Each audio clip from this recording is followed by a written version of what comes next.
ठीक है, अब एक डिसएडवांटेज देख लेते हैं जो हाफ वेव है। अभी तक जो हाफ वेव पूरा पढ़ लिया है उसका एक डिसएडवांटेज देख लेते हैं। पहला डिसएडवांटेज तो ये पहले डिस्कस भी कर चुके हैं कि ये 3 वायर सिस्टम यूज़ करता है।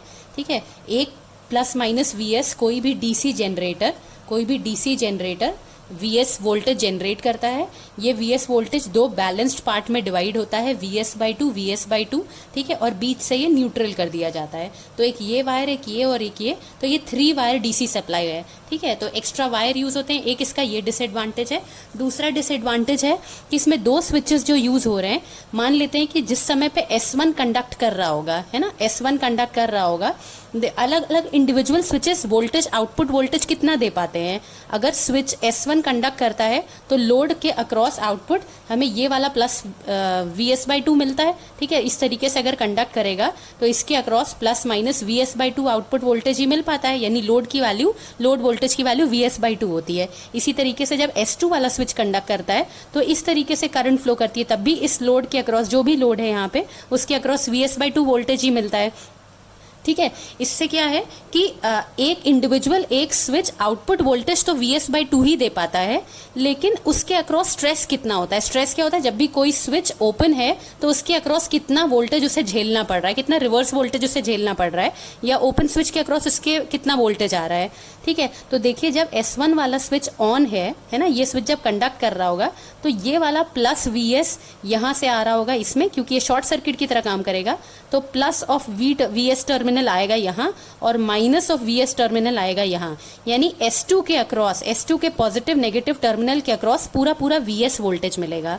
तो S2 स्विच अपनी वजह से आउटपुट तो Vs/2 दे पा रहा है, लेकिन इसके अक्रॉस स्विच स्ट्रेस जो है वो Vs मिल रहा है, which is twice of Vs/2।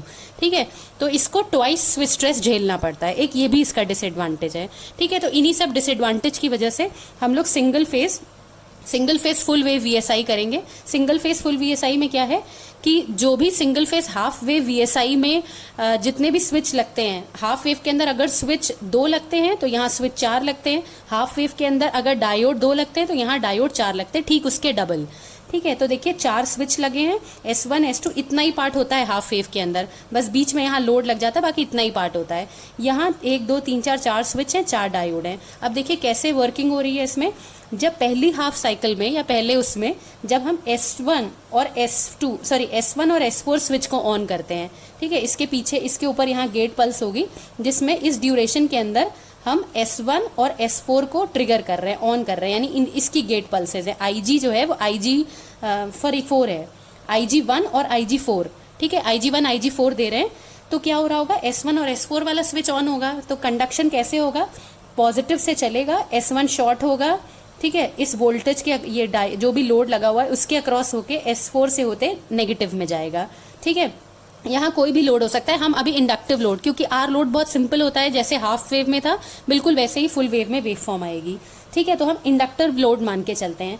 तो इंडक्टिव लोड में पहली हाफ साइकिल में क्या होगा, और हाँ एक चीज़ जो और देखनी वो ये है कि ये जो I0 करंट का डायरेक्शन दे रखा है, ये है रेफरेंस पॉजिटिव डायरेक्शन करंट का, और ये जो V आउटपुट है इधर प्लस और इधर माइनस, ये वोल्टेज पोलैरिटी रेफरेंस मानी है हमने। ठीक है, इधर प्लस इधर माइनस आउटपुट वोल्टेज की पोलैरिटी, और ये वाले डायरेक्शन में करंट, ये आउटपुट लोड करंट की डायरेक्शन, ये हमने स्टैंडर्ड मान रखी है।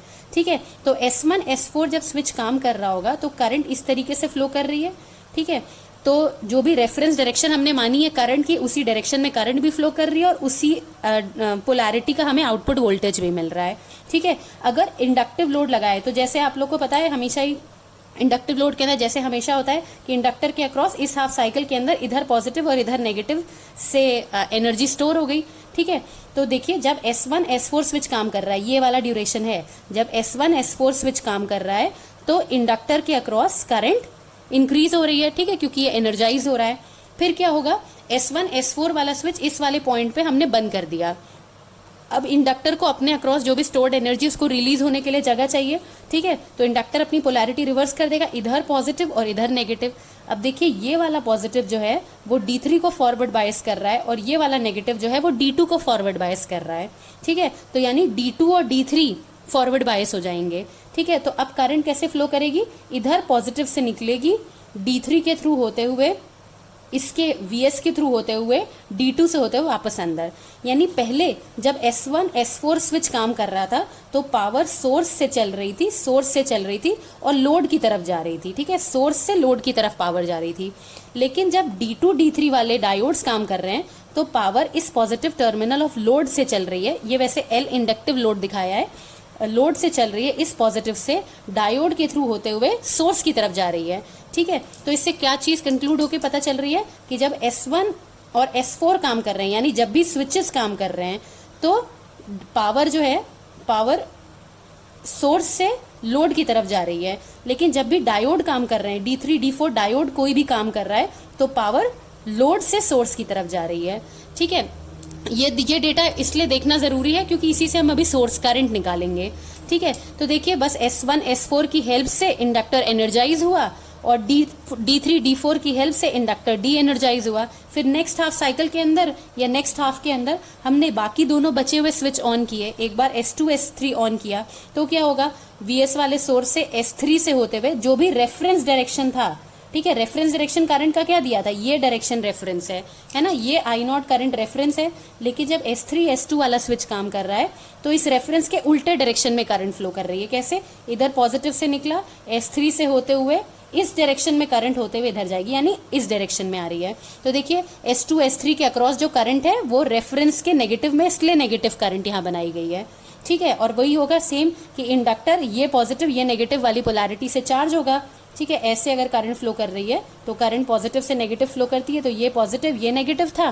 फिर जब इसे डी एनर्जाइज होने के लिए डी एनर्जाइज होना है तो क्या होगा, पोलैरिटी रिवर्स हो जाएगी इंडक्टर के अक्रॉस के जो भी वोल्टेज है उसकी, ठीक है। तो पोलैरिटी रिवर्स होकर अब ये हो जाएगी, अगर पहले पॉजिटिव माइनस था तो अब इधर पॉजिटिव इधर माइनस होगा। तो देखिए ये वाला पॉजिटिव D1 वाले डायोड को और ये वाला नेगेटिव D4 वाले डायोड को ऑन करेगा, तो अब D4 D3 कंडक्ट करेंगे। फिर से यही होगा कि करंट लोड से चलेगी, यहाँ से होते हुए D4 से होते हुए, है ना, लोड से चली, ये पॉजिटिव टर्मिनल ऑफ लोड से चली D1 के थ्रू Vs से होते हुए D4 से होते हुए वापस माइनस में, ठीक है। तो फिर से यही हो रहा है कि जब D3 D4 दो डायोड काम कर रहे थे तो पावर लोड से सोर्स की तरफ फ्लो कर रही है, और जब S3 S2 काम कर रहे थे स्विचेस तो पावर सोर्स से लोड की तरफ फ्लो कर रही है, ठीक है।